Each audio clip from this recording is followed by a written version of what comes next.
Sultan the President, Misteri Pena Berkepala Naga Mas. Penulis Indra Adil. Bab 64. Keesokan harinya, Selasa 11 Juli 2023, Kompol Firman Muntako kembali menghadap Presiden Sutan untuk melaporkan perkembangan penyelidikan kasus tewasnya Wakil Presiden Djoko Sampurno. Bagaimana Bung Firman? Sudah ada kemajuan? Tidak ada jalan lain. Saya harus mendatangi Buyung ke Tenggarong untuk meminta pulpen tersebut dari Buyung. Itu cara paling aman untuk mendapatkan informasi yang mungkin penting dan berguna. Saya khawatirkan bila kasus ini seperti yang intuisi saya katakan, tidak tertutup kemungkinan kita terlambat untuk mendapatkannya. Karena informasi dari Ibu Loli Ade, penanggung jawab acara sidang kemarin itu merasa diikuti seseorang terus tanpa tahu pasalnya.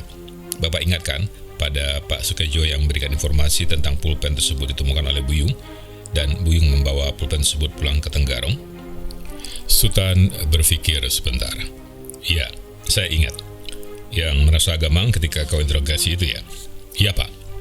Oke, saya sependapat dengan kau. Sebaiknya besok kau sudah berangkat ke Tenggarong dan meminta pulpen tersebut langsung pada Buyung. Apa Buyung sudah ditelepon? Sudah Pak. Oleh Bu Loli yang beritahu bahwa saya besok akan ke Tenggarong menjemput pulpen tersebut. Buyung sudah bersedia memberikan pulpen itu kepada saya, tetapi langsung kepada saya katanya. Baik kalau begitu. Usahakan secepatnya kau mendapatkan, siapa tahu memang ada jejak yang tertinggal. Bila kasus itu adalah sebuah konspirasi pembunuhan yang kita sendiri belum tahu dengan motivasi apa. Ya, intuisi saya juga semakin kuat Pak, bahwa pulpen tersebut adalah jawaban dari teka-teki rumit ini. Meskipun saya juga sudah mengantisipasi bahwa kejadian ini hanya insiden biasa saja, yang tak berarti apa-apa. Bila memang demikian, mudah-mudahan demikian. Setidaknya kita tahu pasti bahwa negara kita aman-aman saja. Amin, ya Rabbal Alamin. Demikianlah harapan kita semua, sambut Presiden. Tampaknya tidak demikian, bisik intuisi Sultan. Kompol Firman tak mengetahui bahwa bisikan intuisi presidennya itu. Bab 65. Buyung berjalan bergegas menuju rumahnya. Perasaannya kurang nyaman selama di Taman Ulin tadi. Ia telah merasa ada orang yang mengikutinya. Tetapi setiap ia menengok ke belakang atau ke sekelilingnya, tak seorang pun yang ia curigai sedang mengawasi dirinya. Sungguh membuatnya was-was, tapi ia tak tahu apa yang membuatnya was-was. Teman permainannya sejak kecil, Frederick Tabani, biasa ia panggil Eric, yang kini menjadi general manager di salah satu mall di Tenggarong, dan baru saja menemaninya juga ikut-ikut was-was tanpa sebab, kecuali karena Buyung merasa was-was juga. Demikian pun dengan Sarifuddin Wangkang, sahabat dekat Buyung yang sering dipanggil si botak. Kalau Frederick Tabani adalah keturunan Papua, maka Sarifuddin adalah penduduk asli dari Kalimantan, seorang keturunan Dayak Bakumpai, yang masuk dalam rumpun Dayak Ngaju berdarah Banjar. Nama Wangkang diambil ayahnya dari nama kakek buyutnya, Panglima Demang Wangkang, seorang pejuang melawan penjajah Belanda yang ikut dalam Perang Banjar di tahun 1870 yang lalu. Panglima Wangkang adalah panglima yang masih kuat dan sigap dalam umurnya yang telah mencapai 58 tahun saat itu. Mungkin beliau adalah panglima perang tertua yang pernah ada di dunia. Betapapun, Panglima Demang Wangkang adalah seorang panglima paling ditakuti Belanda di Kalimantan saat perjuangan melawan penjajah Belanda. Tersirat dari surat Titke kepada Letnan Kolonel Schulz dalam suratnya tertanggal 10 Oktober 1870 yang meminta tambahan bantuan militer kepada pemerintah pusat di Batavia guna mempertahankan benteng Marabahan dari serbuan pasukan Panglima Demang Wangkang. Sarifuddin Wangkang alias Botak, Buyung, dan Frederick Tabani adalah tiga serangkai preman remaja semasa mereka di SMA. Mereka dikenal sebagai The Three Musketeers di Tenggarong saat itu. Selama 4 hari ini Buyung menikmati cutinya di Tenggarong, Kalimantan Timur. 4 hari yang menyenangkan, seperti niat mengisi cutinya pulang kampung, ia banyak bertemu kawan-kawan kecil semasa sekolah sejak SD sampai SMA yang dijalaninya di Tenggarong. Eric adalah sahabat akrabnya sejak di SD 02, SMP 1, dan SMA 1 Tenggarong, yang kebetulan tidak terlalu jauh dari rumah tinggal mereka berdua. Selain teman di SMA, Eric juga teman sepermainan sejak kecil, karena rumah mereka bertetangga dekat. Buyung tinggal di Jalan Mula Warman dan Eric di Jalan Patimura, yang di satu titik simpang kedua jalan raya itu bertemu. Sementara Sarifuddin adalah teman di SMA 1 Tenggarong. Meski tidak satu SD maupun SMP karena orang tua Sarifuddin adalah pindahan dari Banjarmasin. Si botak ini juga teman sepermainan di wilayahnya, karena Sarifuddin juga tinggal di jalan yang sama dengan Eric, yaitu di Jalan Patimura. Sarifudin sendiri bekerja di salah satu bank swasta di Tenggarong. Mereka bertiga sudah merancang cuti bersama setahun sebelumnya. Sesampai di rumah sore hari, Buyung beristirahat dan bercengkrama dengan adiknya Upik dan Ega. Hal ini akhirnya mampu melupakan dari rasa was-was dia tadi. Ayahnya, Khalid Marabesi, bertanya padanya, "Sudah ketemu siapa, teman-teman Muyung?" "Lumayan ya. Gede, si Narulita, Kentul, Oyong, si Botak, Sarif, Murni, dan tentu saja si Keriting Gimbal Erik lah. Pokoknya banyak deh ya, baik teman SD, SMP maupun SMA. Kemarin bahkan 19 teman SMA saya traktir di Wong Solo. Seru banget ya, si Botak malah sudah punya anak, anaknya botak juga waktu lahir." Udah lumayan banyak teman-teman Buyung yang sudah menikah, tapi yang punya anak baru si Botak aja. "Nah, kamu sendiri kapan mau nikah?" "Ayah, memang mau kemana sih buru-buru amat?" jawab Buyung sambil menggoda ayahnya. "Kawan-kawan kamu kan sudah hampir semua nikah. Memangnya kamu cuma cari juara buncit?" "Yang penting kan juara ya." Wah, kamu ini gawat. Nikah kok dibikin mainan. Nanti kalau keburu tua, dung sendiri loh."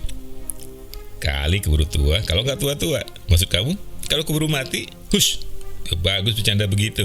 Iya deh. "Nanti di Jakarta saya cari jodoh ya." "Nah, gitu dong. Ayo, kita punya kakak baru yang cantik ya, ada Buyung." Hai, ada apa ini rame-rame?" Tiba-tiba ibu mereka yang baru pulang kerja ikut nimbrung. "Ini bunda, da Buyung mau kawin," jawab Upik. "Hah?" Meledak tawa Buyung, Ega, dan ayah hampir berbarengan. "Benar nih," sambung ibunya gembira. "Iya bunda, di sorga," timbal Buyung. Meledak lagi tawa mereka. "Ya iyalah, kawin itu udah surga dunia. Tanya teman kamu yang sudah kawin, pasti dia bilang iya," timpal ibu mereka sambil tertawa. Meledaklah tawa bersama. Kehadiran Buyung dalam keluarga memang membuat suasana jadi meriah. Bab 66. Hari ke-6, Selasa. Buyung di Tenggarong. Buyung dan Erik sejak pagi sudah mengendarai motor Erik menuju tepi Sungai Mahakam, sungai kebanggaan Kalimantan yang merupakan salah satu sungai terbesar di dunia. Mereka berdua menuju tepi sungai yang terletak agak keluar kota arah Samarinda, tempat kenangan mereka bertiga, The Three Musketeers, yang tak akan pernah mereka lupakan. Dalam hitungan 40-an menit, mereka berdua telah sampai di tempat yang mereka tuju. Sebuah dangau sederhana sudah menunggu mereka. Dangau yang dulu mereka bangun bersama untuk tempat berkumpul-kumpul The Three Musketeers bersama teman-teman mereka di hari-hari libur atau saat-saat mereka mau. Disinilah dulu 8 tahun silam, selulus mereka dari SMA, mereka merayakan kelulusan hanya bertiga dengan cara mereka sendiri. Cara yang tentu saja berbeda dengan cara teman-teman mereka merayakan kelulusan. Cara yang nyaris saja membunuh salah satu anggota The Three Musketeers. Mereka bertiga dikenal sebagai pejuang-pejuang pembela si lemah, mirip dengan cerita asli The Three Musketeers. Dengan pengecualian, The Three Musketeers asli juga bertindak sebagai penyelamat raja mereka dari pengkhianatan Kardinal Richelieu. The Three Musketeers asli juga sering membantu rakyat kecil dari kejahatan-kejahatan perampok dan kesewenang-wenangan penguasa zolim. Begitupun, The Three Musketeers tiruan ini juga terbiasa membantu masyarakat kota Tenggarong yang tidak begitu besar ini dari kejahatan-kejahatan perampokan, pencopetan, maupun bentuk-bentuk penganiayaan lain. Mirip pula dengan cerita aslinya yang membela si lemah dengan rasa gembira dan ceria, mereka bertiga pun demikian. Pernah di suatu saat 9 tahun yang silam saat mereka duduk di kelas 2, mereka bertiga dengan 2 motor memergotki sepasang penjamret yang baru saja menjamret tas seorang ibu yang sedang melenggang di tepi jalan. Si ibu terjatuh.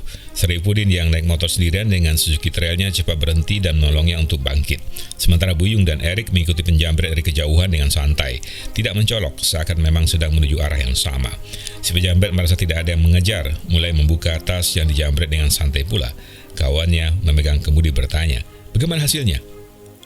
"Keren sekali. Setumpuk uang baru pasti jutaan, soalnya ratusan ribu semua. Sepertinya baru diambil dari bank." "Pesta lagi kita nih, kita ke tempat biasa ya, buat ngitung uangnya." "Oke bos."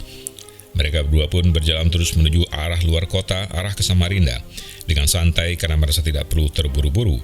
Pada pertemuan antara jalan Walter Mongisidi dengan jalan Pahlawan, mereka memasuki jalan lintas Kalimantan poros tengah. Setelah berjalan lagi kira-kira belasan menit di jalan Dr. F. Tobing, setelah menit persimpangan jalan Esparman, mereka memasuki jalan Ayani yang cukup panjang. Masih menyusuri tepi Sungai Mahakam, melewati sebuah musola agak masuk ke arah sungai. Persis di tepi Sungai Mahakam berdiri kokoh sebuah pohon ulin yang sudah tua. Mungkin umurnya sudah 100 tahun lebih. Akar-akarnya menonjol keluar permukaan tanah. tampak bagai otot-otot yang menghiasi tubuh binaragawan. Beberapa akarnya yang besar itu menjuntai jatuh ke air sungai, menghujam ke dasar sungai yang tampak agak keruh. Mereka berhenti di bawah kerindangan pohon ulin itu dan berteduh sambil mulai membuka tas hasil jambretan mereka. Mereka duduk pada salah satu bagian akar pohon yang menonjol keluar. Saat mereka akan membuka tas untuk menghitung uangnya, sebuah motor berpenumpang 2 orang tiba-tiba berhenti di hadapan mereka dengan tenang. Mereka berdua terkejut dan secara refleks, pembonceng yang menyabret tas tadi menekap tas hasil jambretannya dengan kuat. "Selamat siang bro," tegur seorang berambut gimbal yang memegang kemudi motor. Sementara seorang temannya yang dibonceng telah turun dari motor, memandang mereka berdua sambil tersenyum. Kedua orang penyambret itu mulai was-was duga siapa kedua orang ini. "Kalian siapa?" "Mestinya kami yang bertanya kepada kalian. Kalian berdua siapa yang berani-beraninya menyambret di wilayah kekuasaan kami?" Kedua penjambret terkejut dan dugaan-dugaan buruk mulai menghantui mereka. Siapa 2 remaja yang tampak sangat tenang ini? Dan ketenangan kedua remaja itulah yang justru membuat hati kedua penyambret mulai kecut. Padahal 2 remaja ini tampak biasa-biasa saja. Bahkan umur kedua remaja ini pasti bawah saya, pikir kedua penyambret. Tapi kulit hitam kedua remaja tersebut menampakkan sesuatu yang lain, sebuah aroma kekerasan yang turut meneror hati kedua penyambret. Tampak Buyung yang memang lebih ke wajah Ambon daripada ke tampang Minangnya, meski panggilannya Minang banget. Sementara Erik memang tubuhnya tinggi besar, meski masih remaja, entah karena tubuhnya yang besar, entah karena rambutnya yang gimbal. Kedua penyambret tampaknya lebih memperhitungkan Erik ketimbang Buyung yang meski juga berkulit hitam, tapi berwajah lebih ramah. Kedua orang tua Erik berasal dari Papua dan Batak. Ayahnya yang berasal dari Papua masih merupakan bagian dari keluarga Papare dari pihak ibu ayahnya atau nenek Erik yang berasal dari Serui.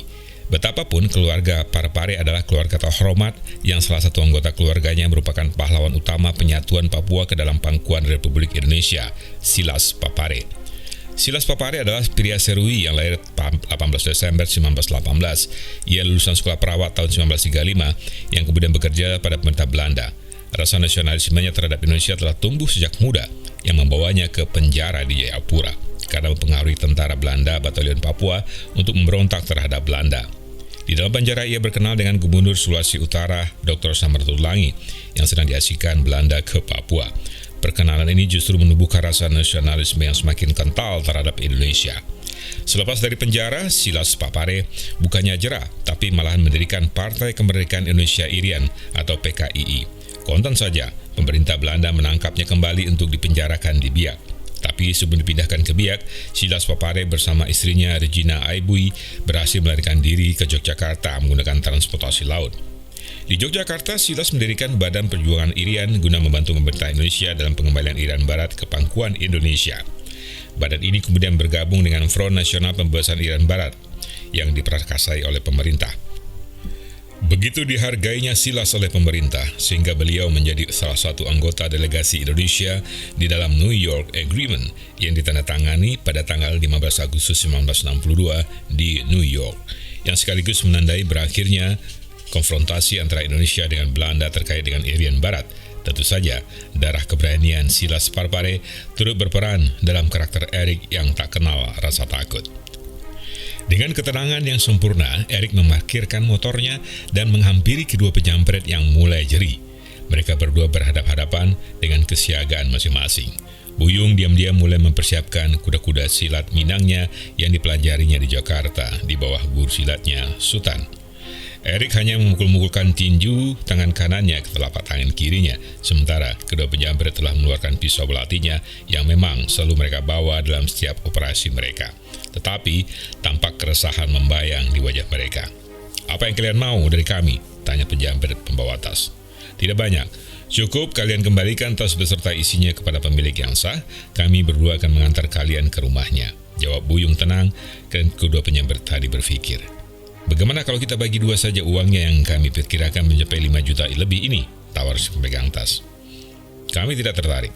Kembalikan saja semuanya, kalian tetap bebas. Maksudnya, kami tak akan melaporkan kalian ke polisi. Tetapi, jangan sekali-kali kalian beroperasi di wilayah kami lagi. Wilayah sekitar sekolah kami SMA Negeri 1 dan SMP Negeri 1 Tenggarong, tidak ada opsi lain," jawab Erik tegas. "Angkahi dulu mayat kami," bentak penjamret pemegang kemudi motor. Mereka berdua pun siap dengan pisau tergenggam erat tertuju kepada Buyung dan Erik. Tetapi Buyung dan Erik cuma tersenyum saja menghadapi kedua penjamret yang nampak serius ingin melanjutkan perseteruan ke wilayah perkelahian. Apalagi melihat Buyung dan Erik tidak bersenjata, membuat mereka merasa di atas angin. "Sudahlah, kalian mengalah saja, kami tak tertarik untuk membunuh kalian. Kalian lihat saja ke tepi jalan itu, berapa banyak teman-teman kami yang sudah tidak sabar untuk menghajar dan bikin babak belur kalian, untuk kemudian menyerahkan kalian ke polisi. Tetapi percayalah, kami tak tertarik untuk membunuh kalian."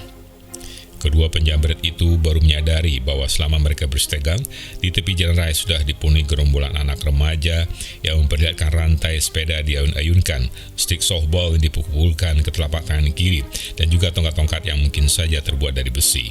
Pokoknya mereka yang berjumlah 7 orang remaja atau pemuda tanggung itu sedang memperhatikan rekannya sedang bernegosiasi. Mengingat situasi yang tidak menguntungkan, dengan berat hati, kedua penjamret tersebut akhirnya mengalah. Mereka pun menyerahkan tas berisi uang jutaan rupiah itu ke Buyung dan Erik. Buyung dan Erik tersenyum puas. Lalu Buyung berkata menenangkan hati kedua penjamret yang mungkin masih tidak percaya tas itu akan dikembalikan. "Kami akan antarkan tas ini ke pemiliknya yang tadi ditolong salah satu kawan kami dan diantar pulang ke rumahnya. Kawan kami itulah yang mengajak gerombolan itu ke sini atas petunjuk kami, untuk menangkap kalian bila kalian melawan. Kalau kalian berdua kurang puas dan tidak percaya pada kami, kalian bisa datang ke SMA Negeri 1. Tanyakan The Three Musketeers di sekolah itu. Kami akan temui kalian untuk mengantar ke rumah pemilik tas agar kalian puas." Cukup. Kami percaya," putus salah seorang penjamret sambil menggoyang-goyangkan kedua telapak tangannya yang diarahkan kepada Buyung. Tampaknya, nama besar Three Musketeers tiruan ini memang cukup menjadi jaminan di wilayah Kota Tenggarong.